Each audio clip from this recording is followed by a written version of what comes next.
We're going to the Dolce & Gabbana show. How fast can you have your bags packed for Milan?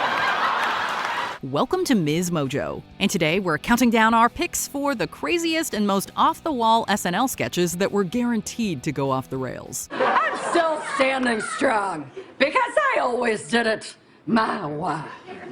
Hold that, Cal. Oh, for sure. Number 30, Beavis and Butt-Head. When Heidi Gardner first turns around in this sketch, she sees Ryan Gosling in a blonde wig and fake nose. It's the gentleman in the blue shirt and blonde pompadour.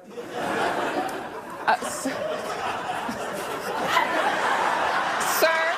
This starts a wonderfully bizarre scene that includes Beavis and Butt-Head lookalikes. Gardner's reaction says it all as Gosling and Mikey Day trade places and draw more laughs. Oh, I'm sorry, me? No dress rehearsal could prevent her from breaking at the sight of these chaotic looks. The host also loves to break in general, making the sketch even more difficult to control. Both guys have to sit together by the end in another funny moment that the cast cannot take. You don't know each other? No. Hi, I'm Dean. Jeff, nice to meet you. Nice to meet you too. Nice to meet you. Number 29, The Barry Gibb Talk Show, Bee Gees Singers. If it's already hard to take a Bee Gees parody seriously, try doing it with falsetto voices. Hey, ladies and gentlemen. We've got a great show for you tonight. Let's get right to it. Jimmy Fallon plays Barry Gibb, doing an incredible vocal impression that throws off Justin Timberlake. The latter singer plays the co-host, with a front row seat to a hilarious setup. It's so ridiculous that eventually Timberlake buckles after the absurd line readings. Robin, do you have anything to add? Nah. No, I don't. Nothing at all.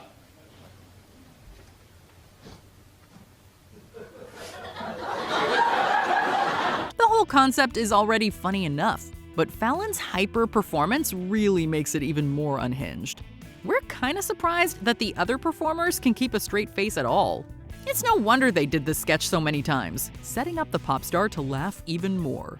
We have been talking it up on the Barry Gibb Talk Show. Number 28, Weekend Update, Janine Pirro on the Mexico-United States border. Whenever she appears on Weekend Update as Janine Pirro, Cecily Strong remembers to bring a drink. Oh, I'm still here. My show on Fox is on every Saturday at 9, a full hour before the nursing homes turn off the TV in the lobby. This particular sketch takes that concept to the extreme. She's known to toss her drink directly at her co-star Colin Jost. In this version of the segment, Strong does that and more as a giant vat of wine appears. I traveled each and every highway and more. Jost breaks throughout as he becomes the target of several glasses full of alcohol. At a certain point, you might think that this entire sketch is an excuse to prank him. It's definitely chaotic, but it's also extremely fun to watch the update host break so much.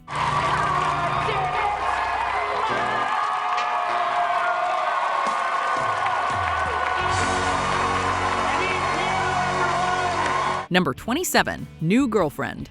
Reprising his role as Regine, Fred Armisen goes for broke in this physical sketch. Are you gonna give me a neck kiss?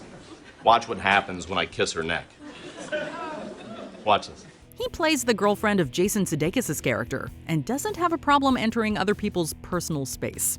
This prompts laughter from various cast members as they try to hold on for dear life. She's more than okay. No, her body is like a harp that not only I know how to play, and only my touch is what she responds to. Armisen ends up in the arms of his fellow co-stars, with even the most disciplined performers unable to make it through the scene without breaking. The whole thing comes crashing down after the lead actor's foot hits the guacamole. Aidy Bryant and Vanessa Bayer are both forgiven for losing it, having to endure the Portlandia star's crazy movements. Okay, is there any more food? I need to get something down my throat to fight what is coming up. Number 26, Jeffries with Sean Hayes. Despite their track record, Jimmy Fallon and Horatio Sanz are not the only reason the sketch goes haywire. Look, we work at Jeffries, okay? I have Moroccan dental floss that's more expensive than your entire wardrobe. What? This is a genuine Looney Tunes jacket. These two keep the energy loose in the beginning, but things get even crazier when Will Ferrell makes a grand entrance. The latter comedian shows up on his scooter with a small phone. Okay, you guys.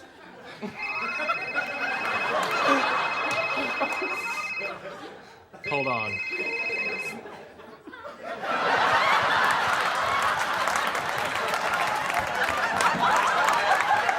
His outfit, props, and overall vibe send Fallon and host Sean Hayes into a giggling fit.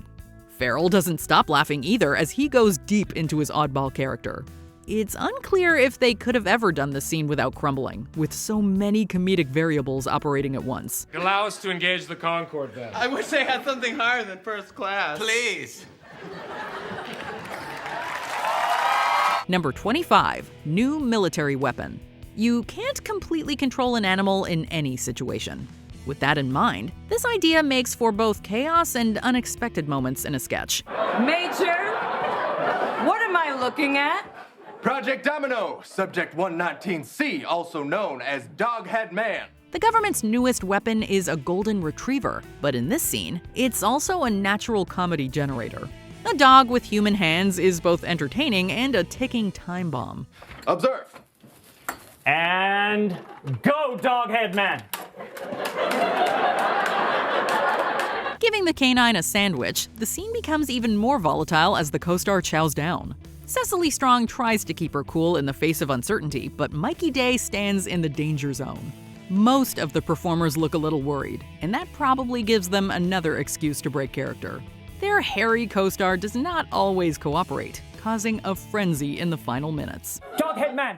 Doghead Man! Doghead Man! He's investigating his own body. It happens. Number 24, Doctor. Some SNL sketches are crazy from the start, using their weird energy to propel them forward. If it's any comfort, it's not my fault. What? It's not my fault that he's dead. I was there for the whole thing. Nothing odd happened in there. Doctors is one such example, with a strange tale of a surgery gone wrong. Ryan Gosling enters with long bangs, and everything is immediately tense. Things only go downhill from there as each new element is harder to take seriously. He was very old, he was very sick, and there was already an AirPod inside of him. By the time Gosling and Bowen Yang's characters are selling cookies, this sketch is completely off the rails. There's even a mishap where Molly Carney clips Yang with a wheelchair. Okay. Okay, here he is. Be careful! With plenty of mistakes, this entire scene was destined to crash in the funniest way possible. Number 23, Weekend Update. Doctor We Notice on Trump's televised health exam. Kate McKinnon almost unravels during the course of this sketch. We know you're highly respected in your field. We notice. She plays a doctor who's supposed to be talking about Trump, but things quickly take a turn. Her accent alone is enough to break anyone. McKinnon's interplay with Colin Jost only makes things harder, with the two on edge for most of the sketch. And now he's holding rallies. Yeah, who does this? He do this. We notice. We hate this. He do this. We notice. Eventually, the lead comedian tries to take Jost's blood pressure. The Weekend Update host stops the actress just short of her completely losing it. Her laughter brings this exchange to a chaotic climax, creating a hilarious break of the fourth wall. Kate, are you okay? Number 22, Court Show. It's always entertaining when dogs show up on SNL. Okay, everyone sit. Sit! We got a lot on the docket today. For this sketch, Cecily Strong's judge tries to restore order when the animals do their own thing. The comedian also struggles through the script as the canines act up. Well, let me tell you something. The dog park is a place for fun and tolerance, okay? I should be so lucky. Strong laughs as an erratic co-star does not follow its cues. Nobody gets hurt, but you can't help but wonder if any of the pets actually got loose. There's nothing much the performers can do aside from racing through their lines. The controlled disaster gives the show even more entertainment value, providing a few hilarious and off-script moments. Thank you. Ooh, yep, I knew it. Sorry to say the jury has sentenced you to death. What? Yeah, it seems extreme, but this is dog court. Number 21, Madame Vivalda. We all wish that Kate McKinnon could be our fortune teller. In this scene, Adele's customer and her friends receive information about their futures. I see him. He's washing a bag of Doritos with soap. Yes, and you are screaming at him. You're crying, you're screaming, that's not enough soap! McKinnon's character then focuses on the singer. The comedian and the vocalist lock eyes, but it's the latter that ends up breaking. It's a subtle moment that truly tests Adele's ability to keep a straight face. Clearly having a blast, the musician can't hold back her chuckles as an SNL legend plays opposite her. Oh no, I see no concert in 2020. Only coloring. Monday, coloring. Tuesday, coloring. Every day coloring. Ha! Giving the performer a chance to go all out. This sketch includes an unexpected comedy factor that McKinnon brings to every scene. It was also bound to be in another sketch, with Africa tourism showing that the rolling in the deep performer is prone to laughter. Jungles, the mountains, the ranges. The rhythm, the drums, the pounding. Number 20, Lisa from Temecula. Pedro Pascal sits down for dinner with an unexpectedly hilarious guest in this sketch. Ego Wotum's Lisa has opinions about almost everything, especially her well-done steak. Cook my meat. I don't want to see not one speck of red. I can't be getting sick tonight. I gotta be in court in the morning. She attempts to cut it and subsequently shakes the table. Pascal can't help but laugh as the dining experience heads into extreme territory. I didn't tell you guys, but a few nights back, this dog followed me home. I'm about to tear this thing up. Bowen Yang also breaks as Wotum's character reveals her absurd beliefs, finally succumbing to the ridiculous premise and set design. Is everything going all right? We've been getting some complaints. Oh, because we black? Just when you think that SNL doesn't make many mishaps anymore, this fantastic sketch comes along to remind everyone of the wonders of a beautiful accident. Number 19, The Lovers with Barbara and Dave. Will Ferrell and Rachel Dratch are the most lovably bizarre couple in this recurring sketch. We were wondering, is this your first time at the Wellesley Arms Hotel? Yeah. Jimmy Fallon plays the single guy Dave, a fellow hotel guest that just wants to enjoy the hot tub. Fallon instead finds himself at odds with the two swingers. And until the flies and ants came, methinks it was the finest love-making the world had ever known.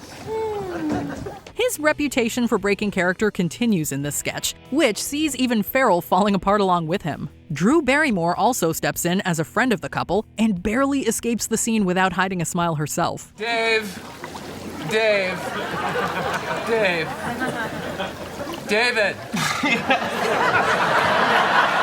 With accents galore, this strange session only gets better with a few unplanned laughs. Number 18, Extremely Stupid. Even back in the early days of Saturday Night Live, performers still ended up breaking on live TV. This famous sketch with Gilda Radner and Candice Bergen is one such example. Well, here, have some milk. Oh, thanks. Radner plays a somewhat inept person that can't seem to get ahead. Bergen's character functions as the brainy voice of reason, but she makes a mistake that says otherwise. You're not too bright, are you, Fern? I mean, whatever your name was. The sketch completely fumbles with the guest host's gaffe, and she responds by laughing. Radner carries on without any sign of stopping, while her scene partner can barely hold it together through the extended speech. Extremely stupid people are discriminated against all the time. And I should know, and so should Fern, because we are extremely stupid people. Number 17, Fernando's Hideaway with Hulk Hogan and Mr. T. Billy Crystal always has fun with his guests in the recurring Fernando sketch. I am in a chippy mood tonight. We got the greatest stars in the history of the world right now who are stealing my plates. I tell you this right now. During this journey to his hideaway, wrestler Hulk Hogan and actor Mr. T stop by to flaunt their muscles and attitude. The latter pumps iron throughout and even gets a chance at a one-liner. Now, what is this contraption? What is this? Used to be a parking meter. Crystal's constant barrage of jokes finally breaks through the guests' tough exteriors. The duo chuckles as Fernando's wild personality proves to be too chaotic for them. Recovering with some spectacular comebacks, the comedian goes toe-to-toe with giants and completely transforms them with a few well-timed lines. You know when you laugh, your little things there go bambi, bambi, bambi, bambi, bambi. Number 16. Kissing Family. Brecken brings his boyfriend home. The famous Vogelcheck family has their son and his boyfriend over, introducing the latter to their overly affectionate behavior. My little boy is a man. Each and every member seems to kiss each other with reckless abandon. By the time Fred Armisen's father gives a speech, he accidentally hits Bill Hader and sends the sketch into a spiral of laughter. Sometimes we get so caught up in loving our own family we forget about loving... The star-studded ensemble then tries to save Kate McKinnon with a daisy chain of life-saving kisses. Every passing maneuver is funnier than the next, making for a finale that nearly destroys the cast with the gleeful insanity of it all. Armisen and Hader in particular are never the same after the halfway point. That's what I call a touchdown. Number 15. Massive Head Wound Harry. This party sketch receives an unlikely guest in the form of the injured Harry. Hey, great party. I'm sorry I'm late. I forgot where you lived. All of the guests are reasonably alarmed by his massive head wound that causes many of them to run in fear. Dana Carvey lays down on the white couch, but a dog comes by to chew on him. Carvey holds on tight as the canine almost takes off his hairpiece. The actor tries to keep a straight face while the audience loses it with laughter. He probably smells my dog. It just goes to show that real animals with empty stomachs are always hard to control on live television. Number 14. Cork Soakers. On a tour of a vineyard, visitors receive a look at the bottling process in extreme detail. This is where the final step in the bottling process happens, where we prepare all the corks for all the bottles of Brunello that you saw earlier. Jimmy Fallon and Horatio Sands are two workers speaking about the process of soaking corks, which sounds much different with their pronunciation. As you can see, we are soaking all the corks in this room right now. As a result, host Janet Jackson messes up her dialogue as she tries to work through the absurd premise. Fallon and Sands use their comedic accents to dish out more than a few double entendres, which only get raunchier as they keep flying by. Can you imagine that? Me soaking his cork while he soaked mine. Jackson seems to be having lots of fun reading the cue cards and enunciating the phrase in question. Number 13. More Cowbell. Often considered one of the best SNL sketches ever, More Cowbell has a following all its own. By the way, my name is Bruce Dickinson. Yes, the Bruce Dickinson. Will Ferrell plays the cowbell player for Blue Oyster Cult as they record Don't Fear the Reaper. His enjoyable movements only intensify after some notes from the producer, played by Christopher Walken. I'll be honest, fellas, it was sounding great, but I could have used a little more cowbell. The focus on all things cowbell, Ferrell's moves, and Walken's delivery only make things harder to stay focused. Jimmy Fallon and others try to maintain their composure and poorly hide their laughter through it all. Don't blow this for us, Gene! Quit being so selfish, Gene! We can't blame them either, considering the comical intensity of the key performances. Number 12. Close Encounter. Kate McKinnon plays her most outrageous character in the sketch Close Encounter. She's one of 3 people who had contact with aliens, but the only one that had a much different experience. Wow. What floor were you guys on? I woke up in a dirty metal dome and 40 little gray aliens watched me pee in a steel bowl. When they took the bowl, walked out. McKinnon's every phrase is absolutely hilarious with every subsequent detail of the extraterrestrials. These fancy cats are seeing God. Meanwhile, I'm starting phase 2, which is me sitting on a stool, while 40 gray aliens take turns gently batting my knockers around. Guest host Ryan Gosling quickly breaks down, sparking contagious fits of laughter from the other cast members. We couldn't do much better considering the hysterically funny dialogue. With the ill-fated journey well on its way, the ensemble barely recovers to say their lines and finish the scene. It also speaks to the sketch's staying power that the actress reprised the role. Tell me about God. What's God's deal? Number 11. Debbie Downer, Disney World. Debbie Downer is a showcase for Rachel Dratch's buzzkill character to ruin everyone's day. Ever since they found mad cow disease in the U.S., I'm not taking any chances. It can live in your body for years before it ravages your brain. For this sketch at Disney, the entire family has breakfast in an increasingly broken sketch. Nobody is safe as the various cast members break down one by one. Dratch struggles to land her punchlines while her co-stars hold back their giggling, eventually overcome by laughter herself. We may never know how many people perished.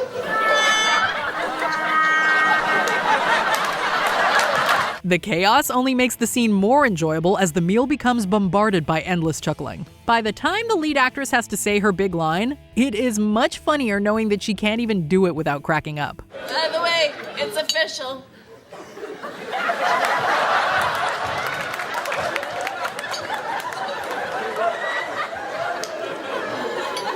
I can't have children. Number 10. Weekend Update. Smokery Farms. Here to comment are the owners of Smokery Farms meat gift delivery service, Vanetta and Wileen Starkey. Aidy Bryant and Kate McKinnon sometimes break during their shared SNL sketches. Selling cuts of meat from bad animals, the performers look like they're ready to lose it in this Weekend Update feature. You do not need to feel guilty with us because going forward, Smokery Farms will only serve meat from animals that are individually stupid and bad. Colin Jost plays along as the duo continues to push through their sketch. Avoiding eye contact with each other, both actresses barely make it through the crazy script without breaking character.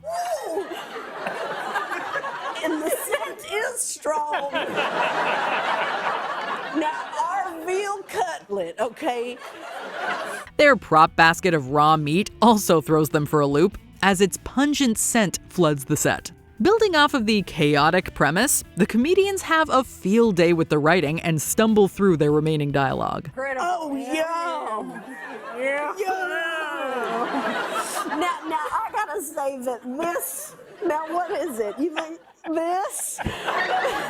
This roast duck got to be. Number 9. Whiskers Are We with Tiffany Haddish. So come on down for our Fall Cat giveaway here at Whiskers Are We. This sketch is what happens when live animals feature heavily on the show. With this idea about a cat adoption center, Whiskers Are We forces Kate McKinnon and guest host Tiffany Haddish to handle multiple felines at once. I got the pussy. The animals soon rebel as the cast attempts to keep the sketch on track. Playing referee to a basket of feisty cats, the actresses introduce more and more pets that don't want to be there. First I laughed, then he choked me from across the room. Dumb little jerk. You look tense. You look tense. McKinnon has her work cut out for her as she holds a hairless cat that is ready to fight. You won't have to worry about shedding with Toby. He shaved everything off for a gay circuit party.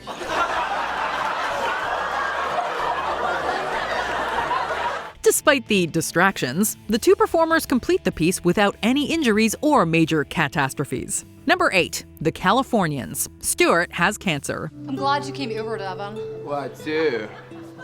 Maybe you should get going before Stuart gets home. Among the more famous recurring sketches of its era, The Californians has taken on a life of its own with its parody of soap operas and the SoCal lifestyle. The direction-obsessed characters discover dramatic revelations about each other that prompt ridiculous reactions. I skipped Wilshire and took Beverly over to Santa Monica and took that all the way up. Hey, Stuart, yeah, I just came over to fix the speakers, the outside speakers on the patio.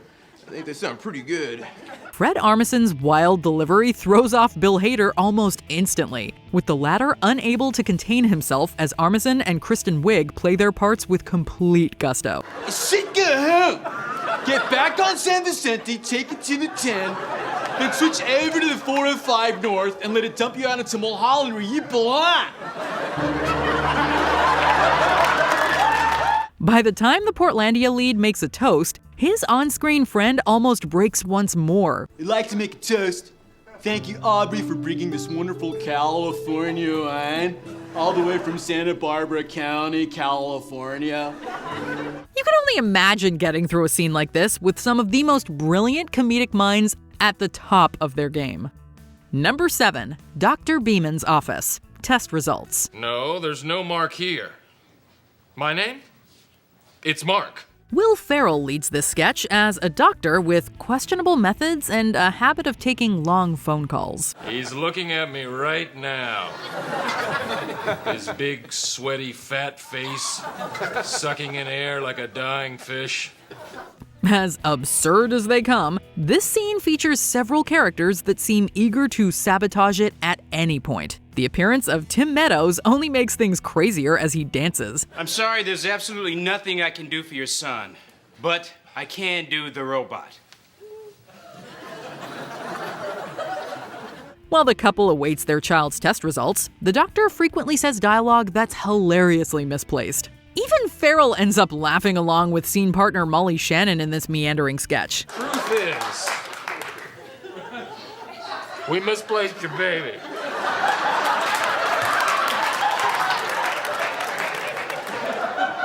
You can tell the writers hit a dead end with the final product, but the performers managed to carry it to the finish line with a knowing wink. That was a rough.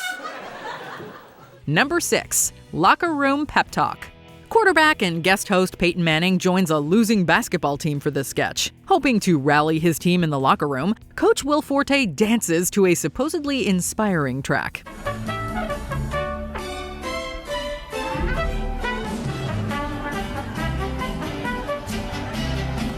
Various cast members try to keep a straight face and hold towels over their mouths to stop themselves from laughing.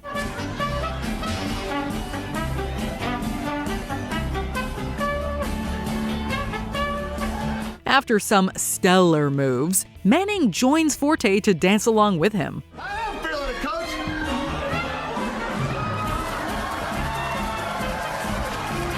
The ironic track and Forte's flourishes are so ridiculous that everyone is seconds away from chuckling. And through it all, you can tell that the lead performer really goes for it in a sketch that almost destroys the cast.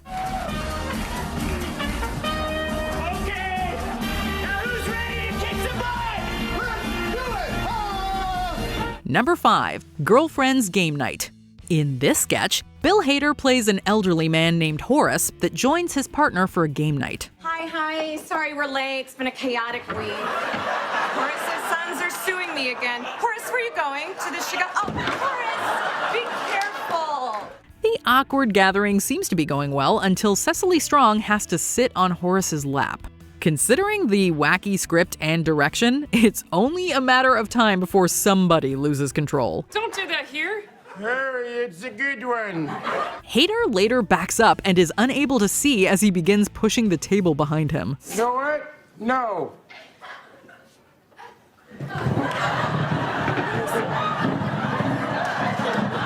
Taking half the set with him, the performer stifles a laugh as he tries to deliver his lines. You should be ashamed of yourselves. Melissa Villaseñor in particular hides her face as she giggles through the mistake. Thankfully for everyone, nobody was injured and the set didn't completely collapse. Number 4. Dress Rehearsal, Ronaldo and Alexi. This sketch might have been an excuse for two friends to try out their best comedic accents. Okay, so Santa Claus, he says I'm going to put Rodolfo in the... As two talkative doormen, Bill Hader and Fred Armisen greet the people who exit their building with tales about Christmas. They also try to maintain their composure through the lengthy stories. Hey, Bobby, drunk uncle. You see me? You see me? Thanks, baby. As performers like Vanessa Bayer and Bobby Moynihan stop by, the main duo crack each other up with their zany personalities. Both actors crumble as they can't seem to get through their dialogue without laughing. So, they made this. Even Jamie Foxx spots them and tries to hold himself together. In a failed attempt to salvage the sketch, the main players make it all the more hilarious with their fumbled efforts. Man, last year, this guy, for a tip, he gave me a bottle. He gave me a red wine. And you know what the label saying? Then build on the stage? Yeah. Number 3. Super Showcase Spokesmodels. Congratulations, Deborah. You're on your way.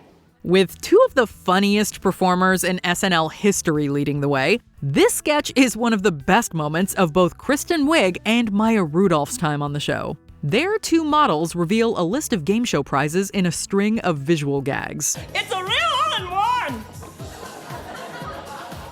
It's a glamorous one day, no night stay, and the bed will be tied right officer. Doing poses and using accents, the comedians cannot help but giggle during their presentation. Bill Hader also tries to mask his laughter as the piece goes off the rails. If your mom likes trickle, you might like chicken.